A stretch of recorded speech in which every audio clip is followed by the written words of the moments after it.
Сәлем баршаңызға, сіздермен Сандыгүл. Бүгін лечо салатын жасайтын болам. Ең бірінші рет жасайын жатсаңыздар, осы видеоны көрсеңіздер болады. Бізге керек затыр помидор менде 8 штук, және де перец 4 штук, баклажан 2 штук, және де бізге морковь керек болады 4 штук, және де жуа 3 штук, сосын перец чеснок 3 штук, және де бізде банкілер керек болады. Банкілерді алдын ала жуып тазалап алдым.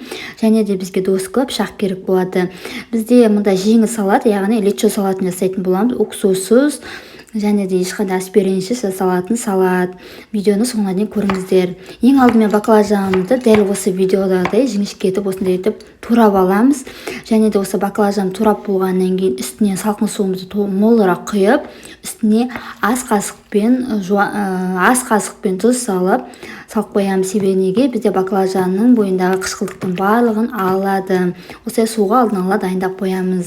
Одан кейін перецімізді осы ішіндегілердің барлығын алып тазалап аламыз. Барлығын осылай тазалап алғаннан кейін дәл осы видеодағыдай осылай уақыттап турап шығатын боламыз. Осы перецімді турап болғаннан кейін морковымызды жіп-жіңішке етіп, кубик етіп осылай турап шығамыз, яғни тез пісу үшін. Дәл солай жуамызды да осылай турап шығамыз. Одан кейін помидорымыздың осы жерін алып тастап, оны да ірілеу етіп турап аламыз. Бізде помидорымызды және чеснокмен бірге блендерден өткізетін боламыз. Сол үшін арнайы осылай дайындап алып жатырмын. Мен осылай барлығын кесетін, чеснокты да осыны ірілеп алып турасаңыздар болады, себебі блендерға салатын боламыз. Міне блендерімізға барлығын осылай салып аламыз. Ішіне чесногымызды араластырып, осылай салып алғаннан кейін блендерге өткізетін боламыз. Достар, мен каналыма тіркелуді ұмытпаңыздар, сұрақтарыңыз болса комментарияға қалдырыңыздар. Міне қыздар, осындай болып шығады. Осылай помидорымызды дайындап аламыз. Ендігі кезекте осындай кастрюлемізге 200 грамм сұйық майымызды қосамыз. 200 грамм болғанда одан да кішкентай қоссаңыздар болады. Үстіне жуағымызды салып кішкене қуырып аламыз. Күйіп кетпеу керек, кішкене қыздырып майға қуырып алсаңыздар болады. Себебі бұл ұзақ қайнайтын болғандықтан.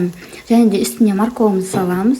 Дәл солай морковымызды кішкене араластырамыз да, кішкене осылай қуырып аламыз. Мені қуырып болғаннан кейін үстіне перецімізді салып, тағы да жақсылап араластырамыз да, оны да кішкене бір 5 минутқа, әр кезде 4-3 минутқа осылай араластырып, кішкене қайнатып аласыз. Асты орташа отта тұру керек.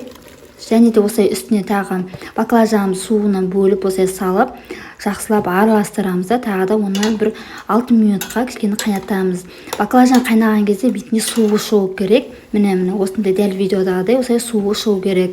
Осының үстіне манағы блендерден өткізген помидорымызды қосып, жақсылап араластырамыз. Ендігі кезекте мен үстіне тұзын салдым. Тұз менде үлкен қасықпен толтырмай салдым, және де үлкен қасықпен секер салдым. Және де үстіне қазір біз бұрышымызды саламыз. Бұрышымызды шамамен саламыз осылай. Сосын барлығын жақсылап араластырып, бір 10 минутқа жақын қайнататын боламыз. Міне осындай бұрқылдап қайнайды. Асты орташа отта тұру керек. Дәмін татып қараңыздар. Дәмі жақсы болса, міне бізде салатымыз дайын.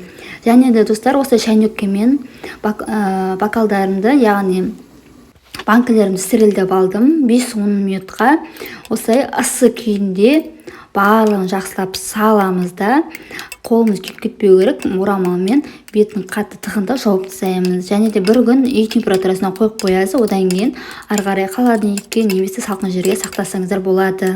Міне достар, менде дайын. Жасап көріңіздер. Менде бірінші рет жасап көрдім, бірақ өте керемет шықты. Сол үшін сіздерге осы видеоны түсіріп алып жатырмын.